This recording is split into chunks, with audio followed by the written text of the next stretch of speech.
మొట్టమొదటిసారిగా ఆరోగ్యశ్రీ పరిస్థితి చూస్తే ప్రజలు ఏ ఒక్కరూ కూడా అప్పుల పాలు కాకుండా వైద్యం అందే దిశగా అడుగులు పడ్డాయి. 4 అడుగులు వేస్తే విలేజ్ క్లినిక్ మన గ్రామంలోనే కనిపిస్తూ ఉంది. అక్కడే విలేజ్ క్లినిక్ ఫ్యామిలీ డాక్టర్ కాన్సెప్ట్తో అనుసంధానం.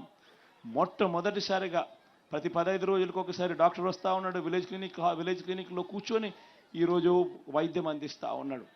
ఆరోగ్య సురక్ష అనే కార్యక్రమం ప్రతి 6 నెలలకు ఒకసారి జరుగుతూ ఉంది. ప్రతి ఇంటిని జల్లడబడతా ఉన్నారు. ప్రతి ఇంట్లోనూ టెస్టులు చేస్తూ ఉన్నారు. ప్రతి ఇంట్లోనూ ఉచితంగా మందులు ఇచ్చే కార్యక్రమం జరుగుతూ ఉంది. ఆరోగ్యశ్రీ పరిధిని 1000 ప్రొసీజర్ల నుంచి 3300 ప్రొసీజర్లకు పెంచాం. ఆరోగ్యశ్రీ కార్డు లిమిట్స్ ఏకంగా 25 లక్షల దాకా ఉచితంగా వైద్యాన్ని తీసుకొని పోయాం. ఎప్పుడూ చూడని విధంగా మన గ్రామంలోనే ఈరోజు మనకు మందులు ఇస్తూ అన్ని రకాలుగా తోడుగా ఉంటూ విలేజ్ క్లినిక్లు మన గ్రామంలోనే దర్శనమవుతా ఉన్నాయి. వ్యవసాయం మారింది, స్కూళ్ళు మారాయి, వైద్యం మారింది, అన్నీ మన గ్రామం పరిధిలోనే మారుతూ ఉన్నాయి. డెలివరీ చేసే మెకానిజంలో లంచాలు వివక్ష లేకుండా ఈరోజు నేరుగా మన తలుపులు తడతా ఉన్న పరిస్థితి కనిపిస్తూ ఉంది. ఆలోచన చేయమని అడుగుతా ఉన్నా. ఇలాంటి మార్పులు, ఇలాంటి పరిస్థితులు గతానికి భిన్నంగా ఈరోజు జరుగుతూ ఉన్నాయి. అందుకే నేను ప్రతి ఒక్కరికి కూడా నేను చెప్తా ఉన్నా, ఈ జరుగుతూ ఉన్న ఈ మార్పులు కొనసాగడం చాలా అవసరం. ఈ జరుగుతూ ఉన్న ఈ మార్పులు కొనసాగడం ఎంత అవసరము అని అంటే, ఈ ఎన్నికల్లో మనం ఓటు వేసేది కేవలం ఒక ఎమ్మెల్యేనో ఒక ఎంపీనో ఎన్నుకునే ఎన్నిక కాదు. ఇది ప్రతి ఒక్కరూ కూడా ఇది గమనించమని కోరుతా ఉన్నాం. ఈ ఎన్నికల్లో మనం వేసే ఓటు జరుగుతూ ఉన్న ఈ మార్పును కొనసాగించడం కోసం వేస్తూ ఉన్నాం. ఈ మార్పులు ఇలానే కొనసాగుతేనే పేదవాడు తలరాతలు మారుతాయి, పేదవాడు బ్రతుకులు మారుతాయి అన్నది ప్రతి ఒక్కరూ కూడా ఆలోచన చేయమని కోరుతా ఉన్నాం.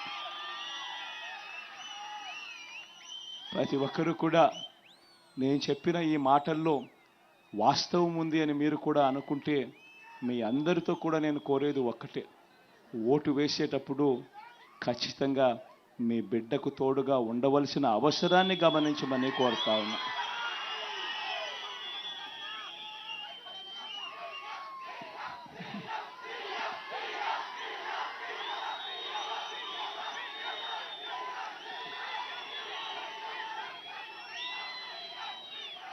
ఇక జరుగుతూ ఉన్నాయి ఈ కార్యక్రమంలో ఎవరైనా మాట్లాడాలనుకునే వాళ్ళకు మైకు మీ దాకా మీకే ఇస్తా. మైకు మీరిచ్చే సూచనలు సలహాలు ఏవైనా ఉంటే తీసుకునేదానికి నేను సిద్ధంగానే ఉండా. మీరిచ్చే సలహాలు సూచనలు కూడా మరింత మెరుగ్గా ఏదైనా చేయడానికి ఉపయోగపడితే తప్పకుండా తీసుకునేదానికి సిద్ధంగా ఉండాలని తెలియజేస్తూ, మైక్ ఎవరైనా మాట్లాడాలనుకుంటే మాట్లాడచ్చు అని మైక్ ఇస్తున్నా.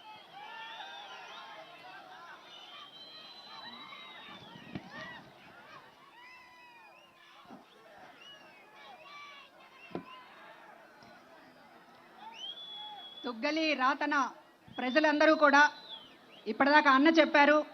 బహుశా చాలామంది థ్యాంక్స్ చెప్పాలి, అన్నయ్య 5 ఏళ్లుగా ఇంత మాకు చేశారు అనేటటువంటిదే ఎక్కువ మందికి ఉంటుంది. అన్నకి తెలుసు, ఎవరైనా ఇంకేమన్నా చెప్పాలనుకున్నా మాట్లాడే సమయం రాకపోయినా మీకు అందరికీ కూడా స్లిప్లు ఇవ్వడం జరిగింది. దాని వెనుక మీ అభిప్రాయాలు మీరేమన్నా అడగాలనుకుంటే అవి రాసి వెళ్తూ డబ్బాలో కూడా వేసి వెళ్ళొచ్చు. మాట్లాడాలనుకున్న వాళ్ళు చెయ్యెత్తితే మైకు మన బ్రదర్స్ ఇస్తారు.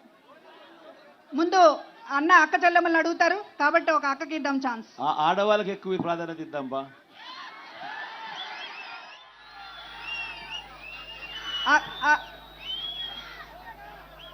అమ్మ అక్కడ మైక్ ఇవ్వండి.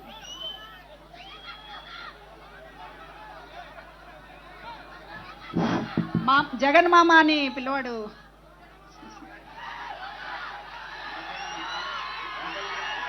అమ్మ మాట్లాడండి, కొంచెం తొందరగా మాట్లాడండి, మైక్ తొందరగా. మీ పేరు జగన్ అన్న. గుడ్ ఆఫ్టర్నూన్ అన్న. నాది రాతన గ్రామము, రంగమ్మ నా పేరు. ఇంతకుముందు మేము పింఛన్ తీసుకోవాలంటే 2 రోజులు 3 రోజులు బయట ఉండేవాళ్ళము. ఇప్పుడు జగనన్న వచ్చిన తర్వాత మాకు వాలంటీర్ గారే వచ్చి 1వ తేదీ రోజే పొద్దున్నే పెన్షన్ ఇస్తారు. నాకు ఇంతకు ముందు జగనన్న రాకముందు 2000 పింఛన్ వచ్చేది. ఇప్పుడు జగనన్న వచ్చినాక 3000 పెన్షన్ వస్తుంది. ఇంతకు ముందు అయితే పర్సెంటేజ్ ప్రకారం మమ్మల్ని మా వికలాంగుల్లోనే తేడా చూపించేవాళ్ళు. ఇప్పుడు తేడా కాదు, జగనన్న వచ్చినాక అందరికీ సమానంగా పెన్షన్ పంచుతున్నారు. అన్నయ్య థ్యాంక్ యూ సో మచ్ అన్నయ్య. ఈ పెన్షన్కి సంబంధించి కూడా కొన్ని వివరాలు చెప్తా. మన ప్రభుత్వం రాకమునుపు మీ అందరికీ కూడా బాగా గుర్తుండుంటుంది, 4 సంవత్సరాల 10 నెలలు గత పాలన, చంద్రబాబు నాయుడు గారి పాలన మీరంతా చూసి ఉంటారు.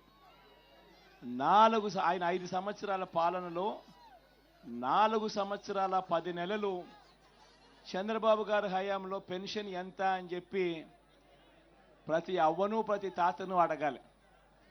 ఎందుకనంటే చంద్రబాబు నాయుడు గారు 5 సంవత్సరాల పాలనలో 4 సంవత్సరాల 10 నెలలు ఆయన హయాంలో పెన్షన్ ఎంత అంటే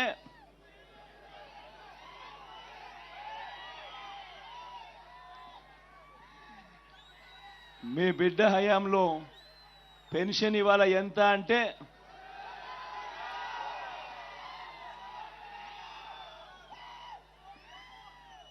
ఈ తేడా గురించి ఎందుకింతగా చెప్తున్నానో తెలుసా? కారణం ఏమిటి అని అంటే దేశంలోనే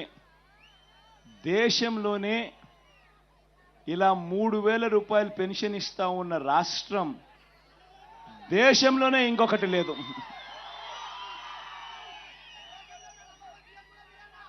దేశంలోనే లేదు. ఇంకొక విషయం కూడా తెలుసా? ఇవాళ మన రాష్ట్రంలో మనం పెన్షన్ల కోసం ఖర్చు చేస్తా ఉన్నది సంవత్సరానికి 24,000 కోట్ల రూపాయలు.